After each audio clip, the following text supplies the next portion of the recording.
Of the World Rally Championship as the city of Perth hosts the penultimate event in the 2002 calendar, Rally Australia.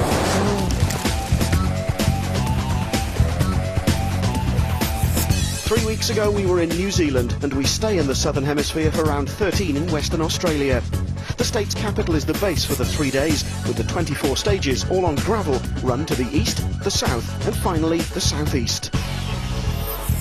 One man who can afford to take things easy this weekend is Marcus Grönholm. The Finn secured his second world title in New Zealand and admits that his preparations for Australia haven't been as thorough as they'd normally be. Maybe when we start the race with the helmets on, I will go again flat out, but now the feeling is a little bit too relaxed. With the championship settled, the battle is now for second place. In theory, that's a straight fight between England's Richard Burns and his traditional rival, Scotland's Colin McRae. It's a little bit in my mind that I'd like to still finish second in the championship. I mean, it's not, it isn't winning, but it would be at least we could get something good from this year. And obviously, I want to win a rally before the year is finished. McRae, though, may struggle this weekend with a mountain bike injury and a new co-driver. Actually, that's the return of an old co-driver, Derek Ringer, the man who accompanied Colin to the world title in 1995 after a very public falling out between McRae and Nicky Grist.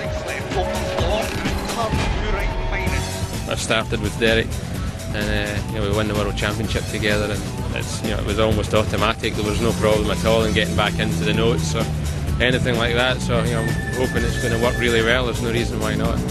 This time of the year usually sees speculation over driver moves for next season, but with most seats already filled, the main sideshow to the action on the stages is provided by Carlos Sainz. The question is, will he retire, will he stay at Ford, or will he move to Hyundai for 2003? Few possibilities, but it's too early to say what's going to happen.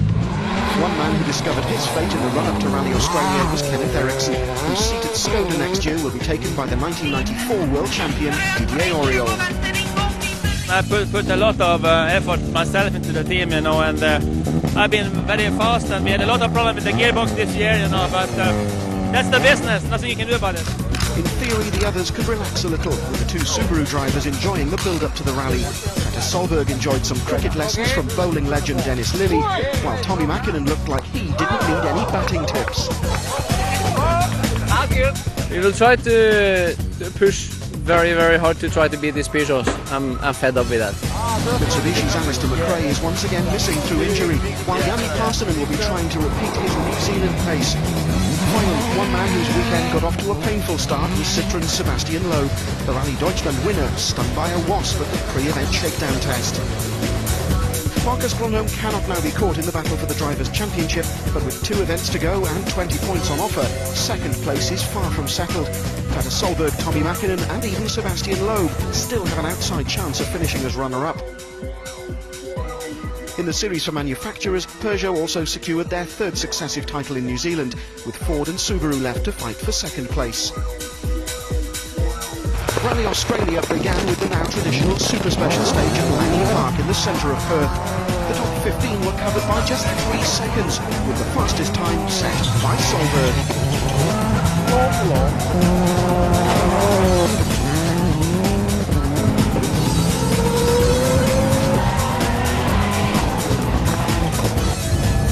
The Super Special, however, was only the first of Day 1's 9 stages. The day was by far the longest of the entire event, but it's that last statistic, the weather forecast, which promised to be of most interest to the leading crews, and in particular the man who'd be first into those stages. Marcus, you had hope for rain overnight. There has been some, but has there been enough? I don't know. Yes, I think it's okay. We will see when we do the first stages how it looks, but I heard there is quite also muddy places, so it can be quite slippery. The relatively short Harvey Weir stage was the rally's first proper test, and there was indeed mud. That at least should help Grumholm, since running first on the road through dry gravel would have been a problem. And, world champion or not, this was a rally Marcus wanted to win for the third year in a row.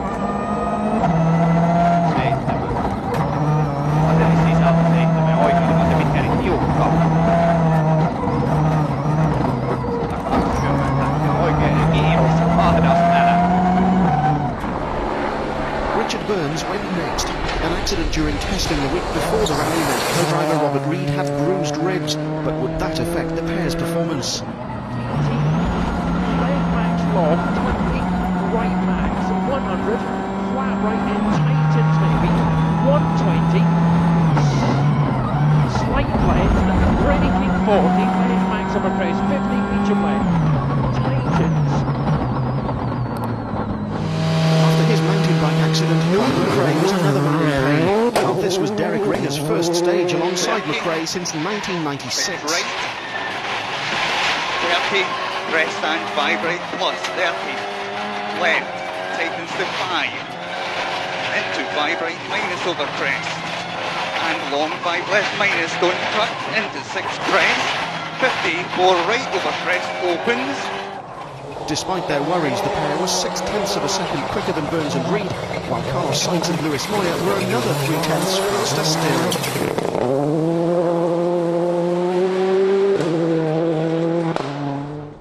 The duo who'd led after the Super Special, Peter Solberg and Phil Mills, had determined to end the year on a high note after a string of disappointments. Solberg's performance on stage 2 suggested that a win in Australia was more than possible.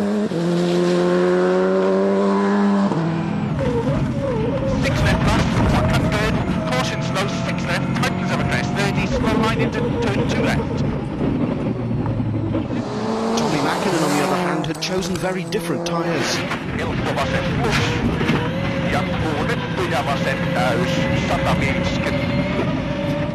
Just 11th fastest on the stage, it was a frustrating start for Mäkinen and Kai Lindstrom. They had to complete another 2 stages before they could change those tyres.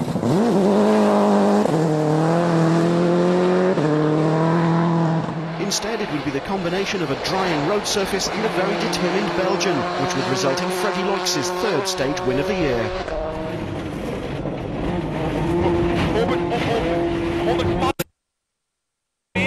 En 200. Rechts 150, kort licht couperen, over stenen, glad, 150. Even links daarvoor. Zeer lang, sluit naar 70, naar rechts de bomen, ja. Loix and Sven Smits were nearly a second quicker than even Solberg. So after 2 stages, Solberg led Grumholm by 0.7 of a second, with a surprised Loix 3rd and Harry Rovanpera 4th, ahead of Sainz and Burns. McRae was 7th, with Mäkinen back in 11th, although the 2 Subarus were separated by just 8.4 seconds. Stage 3 was the 15.8 kilometres through Stirling West. As the virtual spectator overview of the stage shows, the final part runs alongside the Stirling Reservoir, before the stage finishes only a short way away from the start.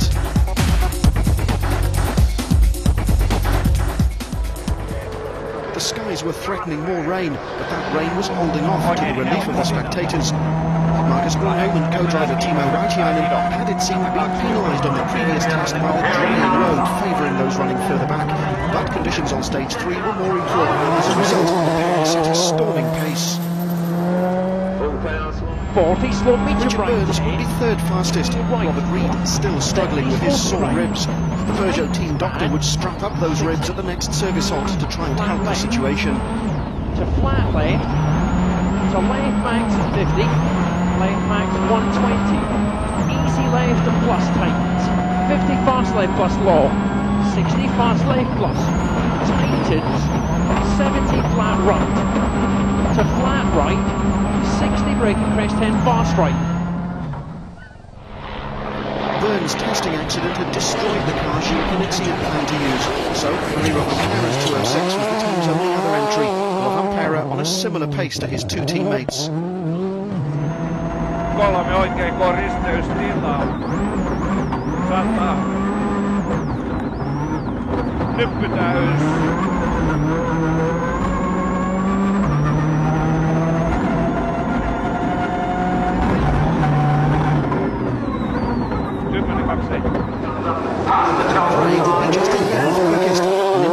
stage, suggesting that Derek Ringer was taking a little while to reacquaint himself with Colin's speed and the quick delivery of the pace notes demanded by that speed. 6 over crest and 6 right over crest, opens into gear, 6 left, 8 over crest, road cut and turn 2 right, road cut.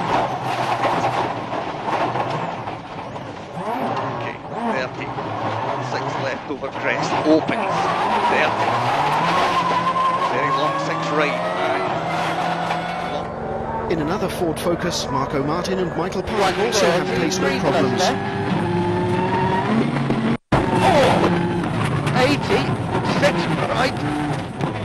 Yep, okay. Yep, 55 plus left, long. That heavy landing caused Park to bite his tongue, so talking was a little painful.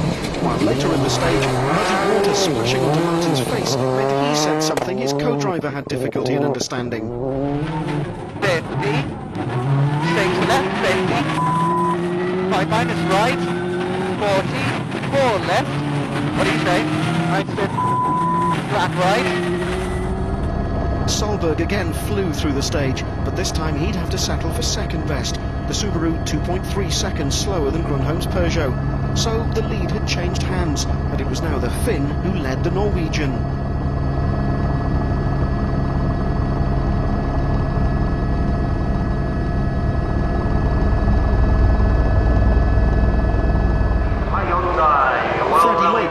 Couldn't repeat his stage win from the previous test. The Hyundai now equal 5th on the leaderboard with Sainz in full focus. Another driver to struggle in the damp conditions was Yanni Parsonen. The favourite scored the Mitsubishi Lancer WRC's first stage win in New Zealand, but was a lowly 14th after stage 3 in Australia. Oikein helppo, plus pitkä alas, 7. Oikein. Let's see just how much time that late pace note cost McRae. Thanks to the virtual spectator, we can see that Sainz, Burns and Grunholm are more or less equal with McRae heading up to the corner. Keep an eye on McRae though. As the others are braking for the turn, he carries straight on and loses 10 seconds or so turning the car around. It's that easy to make a mistake at this level of the sport, and it's also that easy to lose 2 places, which is what happened.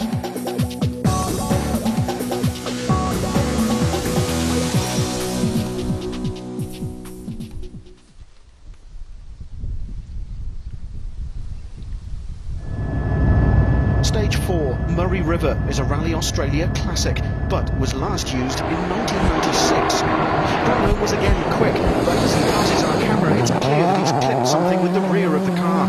So Burns and the rest had a golden opportunity to strike back. Long, 30 braking easy right, slippy maybe to slow medium left.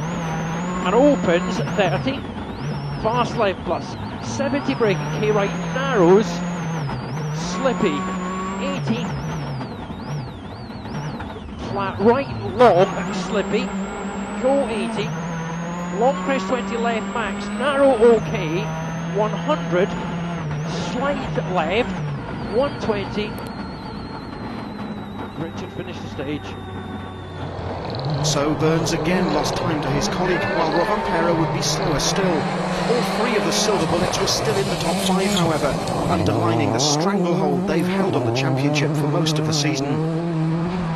No errors for McRae and Ringer this time, but they couldn't match the pace of teammates Sainz and Moyer, who were, it seemed, the only crew able to get anywhere near the time set by Grunholm and Rautiainen. Limpias otra vez. Izquierda buena más, poco tarde, tiene mucho, después paros y se abre. Charco. Barras ante fondo, derecha rápida Marras. Para 1, principio en quinta, izquierda buena más, poco tarde, y se abre, frenando mucho fin. Barras ante derecha, media más en cruce. 3. Derecha frenando, derecha media más en cruces de tierra. Barro, derecha frenando, derecha media más en tierra. Atención, salida, 2. Even Solberg, the early pace setter, was no match for Grunholm, despite the damage to the Peugeot. Petter's thoughts on the stage are clear as he and Phil Mills cross the finish line. Turn slippy, narrow, 1 right plus. 20. Crest and slippy, 6 right minus. Opens 80. Caution, narrow, keep out of an extra long crest in the short, 6 left, 60, flat crest, 6 left plus. How was it, Brady? Incredible. Ah, incredible. wasn't just the Subaru driver who thought the stage was tricky. Scuffers Tony Gardemeister was only 14th fastest, although at least he avoided the differential problems which had slowed Kenneth Eriksson and the other Octavia. Hyundai's moment of glory had come and gone, it seemed, with Freddie Roach just 8th quickest. By now, the winner of Stage 2 was embroiled in a scrap for the final point-scoring position, with 3 drivers covered by less than 3 seconds. As the crews headed for service, Grönholm's lead had grown to nearly 9 seconds, with Burns and Sainz both chasing hard. Behind Rovanperä, there was now that thrilling battle for 6th, with Loix, Mäkinen and McRae all determined to make their mark on an event rapidly being dominated again by a certain Finn in a Peugeot. Derek, how did those first 43 kilometres go with Colin? Not too bad. It's very difficult this morning after the overnight rain, and the conditions are a little inconsistent, so it hasn't been so easy. Yeah, it's good. We had good tyre choice on the 2 first one, and we tried to be a little bit neat and don't take any risks, so it worked out quite well. Marcus, you're leading the rally with 4 stages completed. How were those first 3 this morning? It was quite slippery and muddy places, but the worst was the water splashes. They were really big ones after the corner, so you are coming sideways in, so it was difficult. Freddie, you won the first stage of the day, but was that your brilliance or just an advantage from running further down the order? I don't know, it was still a big difference between the 12th and the first car, because some places they have been so slippery that I think it was more tricky, but generally we drove a fantastic stage. We had a good feeling with the car, and okay, we did a good time. Stage 5, Brunswick, was the first of a pair of 2, although at only 16 kilometres, it was by far the shorter. That hardly seemed to matter to the rally leader. Short or long, Marcus Grönholm is simply devastating on gravel stages, and he again set a blistering pace for the others to chase. Tightens it slippy. 30. Flat right. To flat right long, 60. Slight left. 80.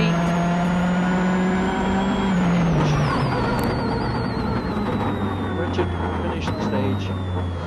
The 2 Fords suffered mixed fortunes. McRae was 7th quickest, but at least moved closer to Loix, while Sainz was 4th fastest, and so his 4th place on the leaderboard looked a little more secure.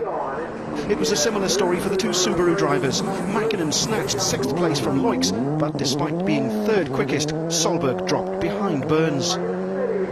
But the stage's biggest headaches were reserved for Kenneth Eriksson and co-driver Tina Turner. After their earlier transmission problems, this time it was a loose turbo pipe which caused the pair to lose time, and they'd come out of the stage in 23rd place.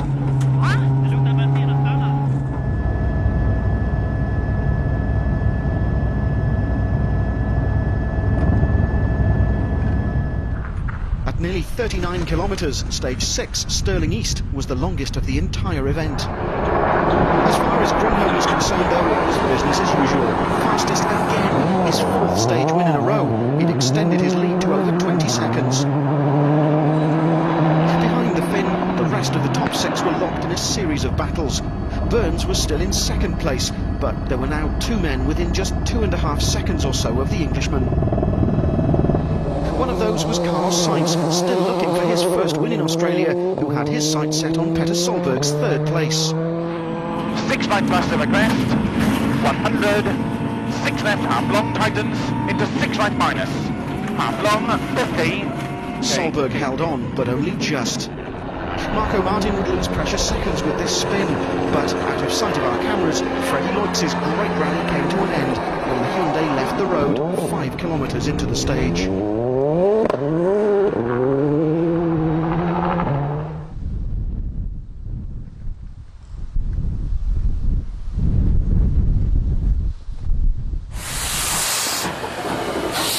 A lead of 20 seconds and a double stage victory there is not bad at all. No, it's okay. It's not bad to be first on the road. Now it starts to be dry, but okay, it has gone well, no problem with the car, and the driving is okay, so it's just good. How was that? He's taking some chances, I think, in a few places. The lines on the road are, I mean, fantastic in some places, especially the fast parts. But he's also having a few moments, so I know where the time is going. Well, Petter, you're in a big battle for second place now. Yeah, I think it's going to be important for the starting position tomorrow, so I'm trying hard. Stage 7, Murray Pines South, and the day's penultimate forestry test. No surprises as far as the stage winner was concerned. Gromholm was again in a class of his own, but a little of the pressure was about to be taken off the Finn. Gromholm's world title had been won when Burns crashed out of the rally in New Zealand. Rally Australia was also destined to end in retirement for the 2001 world champion, although this time it was clutch failure which was the cause of that retirement. Big clutch slip. I'm driving slowly. Slightly braking, 100 tons. The car coasted to a halt, but marshals were quick to point out that the 206 was in a dangerous position, and so the crew had to push the clutchless Peugeot into a safer location, where the driver could vent his frustration.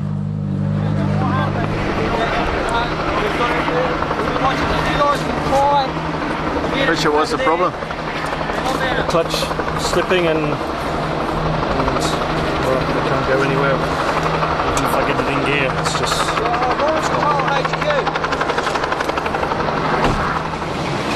After closing to within 9/10 of a second of Solberg, Sainz's challenge wilted slightly on stage 7. The Spaniard was 5th fastest, but more importantly, lost over 3 seconds to the Subaru driver.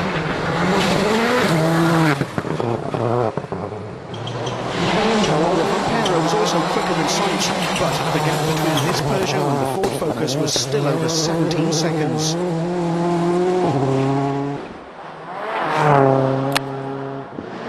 Solberg might have been able to breathe a little easier, but he couldn't afford to relax. Burns going out meant he was now second once again, but Sainz was still a huge threat. 100. Lap 6 left first of crest, 40, 6 right. Caution, 40 line into 5 left, tightens turn, tight 1 left. Armin Schwarz joined Freddie Noakes in retirement when engine failure forced the German driver to a halt around 8 kilometres into the stage. 2 of the 3 Hyundais had gone out within a stage of each other, and Richard Burns was one of those who helped push the car into a safe place.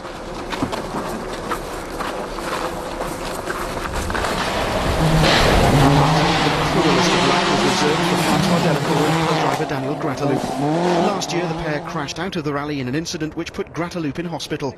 Sadly, history would repeat itself in 2002. The Mitsubishi hit a tree and Grataloop was again airlifted to hospital with injuries including a broken ankle and a fractured pelvis.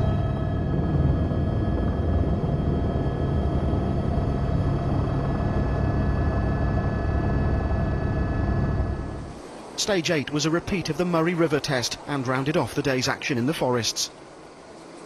Once again it was the number 2 Peugeot which set the fastest time, Gromholm demonstrating just why he and Peugeot have sewn up both World Championships with 2 events to go.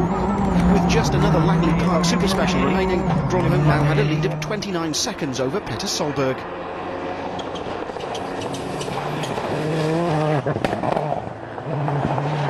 McRae, on the other hand, hadn't had such an enjoyable first day, and it wasn't over yet.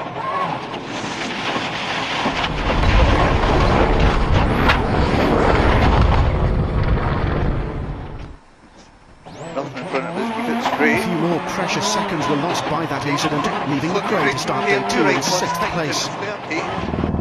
Sainz returned to Perth in 3rd place, losing another 0.4 of a second to Solberg on the stage, but at least he avoided repeating McRae's mistake on that bend. Solberg is second tonight, set to continue that fight with Sainz on day 2. After all the problems and disappointments of the season, however, the Norwegian must be fairly happy with his performance. With Loix and Schwarz out, Hyundai's hopes are pinned on 4-time Rally Australia winner Juha Kankkunen, but the absence of 6-sounding engine suggested it might not be too long before they lose their 3rd car as well. With just the Super Special to go, Marcus Gromholm leads Petter Solberg by exactly 29 seconds tonight, with Carlos Sainz, Harry Rovanperä, Tommy Mäkinen and Colin McRae rounding off the top 6. The chasing pack is headed by Marco Martin, with Kankkunen's ailing Hyundai in 12th place. Petter, how are stages 7 and 8 for you? No problem, just a little bit careful sometimes, you know, it's quite slippery and and the same for everybody. But it seems like Marcus is getting it to work properly. Looks like Richard's gone out of the rally, and you're going to finish the end of the day third. You must be pretty happy with that.